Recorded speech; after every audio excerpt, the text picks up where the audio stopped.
Good morning, students. Welcome to your data communication and computer network class.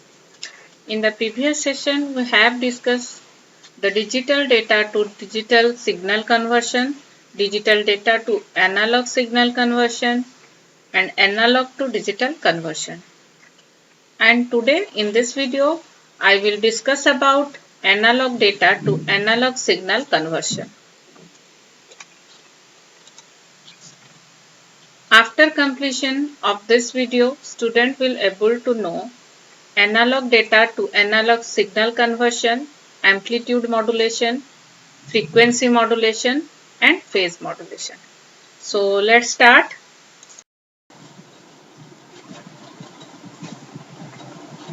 So analog data to analog signal conversion consists of three processes: amplitude modulation, then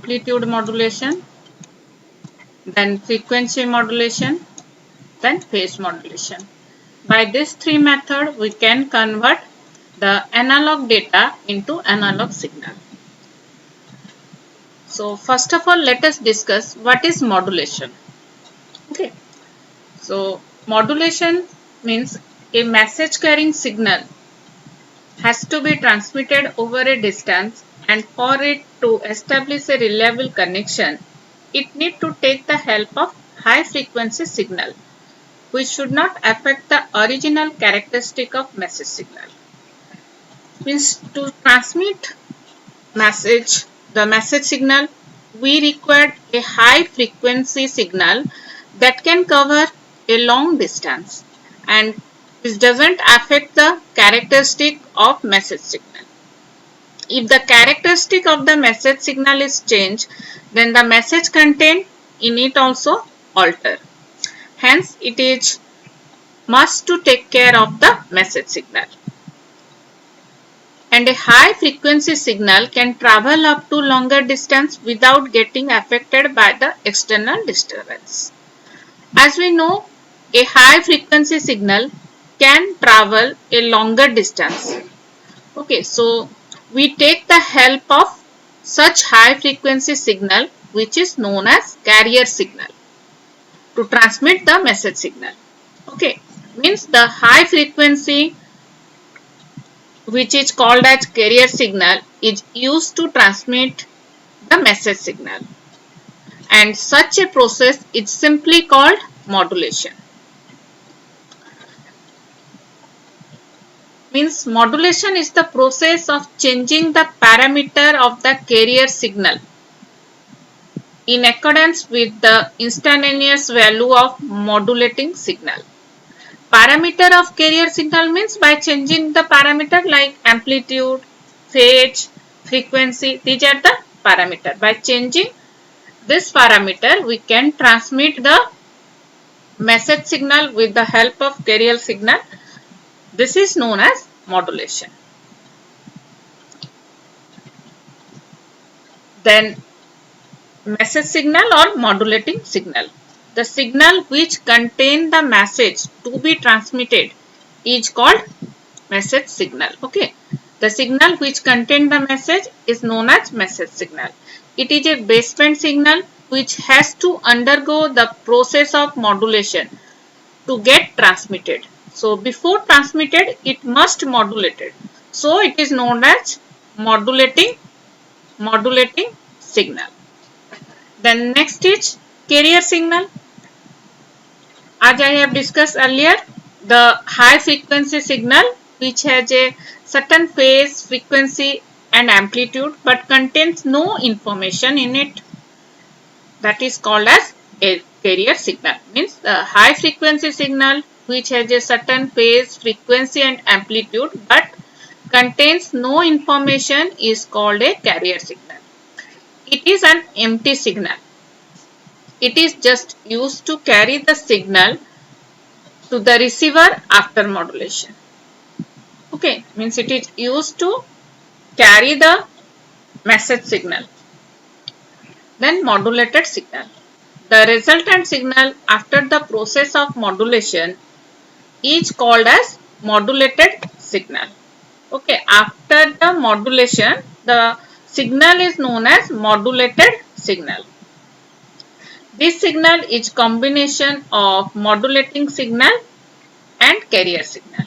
Okay, when the carrier signal and the modulating or message signal is combined, that is known as modulated signal. And there are three processes like amplitude modulation, phase modulation and frequency modulation. So let us discuss it one by one. First is amplitude modulation.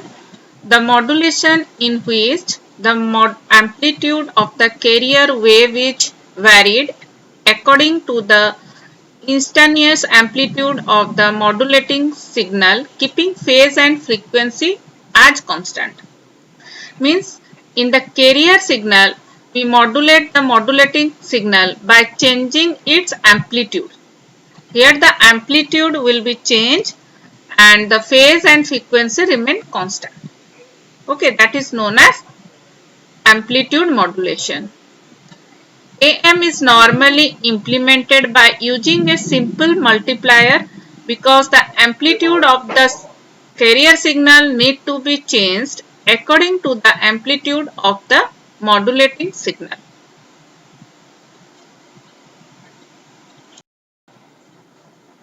Means in amplitude modulation, the carrier signal is modulated with modulating signal and the amplitude of the carrier signal is changed according to the modulating signal and the phase and frequency remain constant.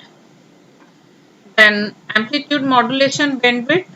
The modulation creates a bandwidth that is twice the bandwidth of the modulating signal and covers a range centered on the carrier frequency. Means bandwidth is 2 FM. Okay. And next modulation is frequency modulation. The modulation in which frequency of the carrier wave is varied according to the instantaneous amplitude of the modulating signal, keeping the phase and amplitude as constant. In this case, the frequency, okay, the frequency of the carrier signal is changed according to the modulating signal. Means according to the modulating signal, the carrier signal frequency is changed by keeping the amplitude and phase constant. Frequency modulation is normally implemented by using a voltage controller oscillator, as with FSK. The frequency of the oscillator changes according to the input voltage, which is the amplitude of the modulating signal. Okay. Then FM bandwidth. The bandwidth of the frequency modulating signal varies with both deviation and modulating frequency.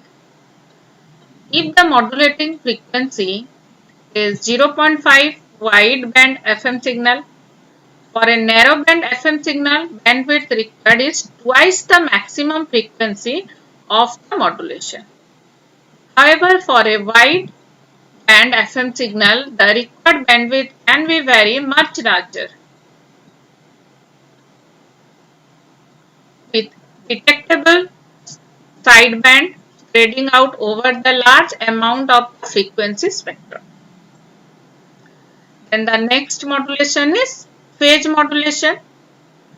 In phase modulation, in which the phase of the carrier signal is varied according to the instantaneous amplitude of modulating signal, keeping the amplitude and frequency as constant.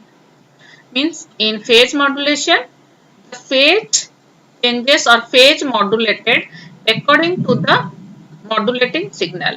Means phase of the carrier signal is changed or modulated according to the modulating signal. Phase modulation is practically similar to frequency modulation, but in phase modulating, frequency of the carrier signal is not increased. It is normally implemented by using a low voltage control oscillator along with a derivative. The frequency of the oscillator changes according to the derivative of the input voltage, which is the amplitude of the modulating signal.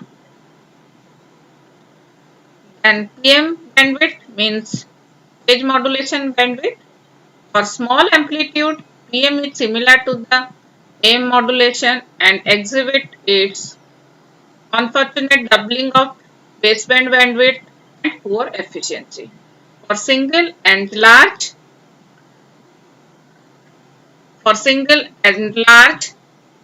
consideral signal, PM is similar to FM. Here, PM is similar to AM, and in this case, PM is similar to FM. Okay. For small amplitude, PM is similar to AM, amplitude modulation, and for large signal, PM is similar to FM, and its bandwidth is approximately 2H plus 1 FM, where H is modulating index. So, in this three type of modulation, in fast modulation, amplitude varies, phase and frequency remain constant. And in frequency modulation, frequency change and phase and amplitude remain constant. And in phase modulation, phase change and amplitude frequency remain constant. So by this method, by this three modulation method, amplitude modulation, frequency modulation and phase modulation, we can convert the analog data into analog signal. Thank you.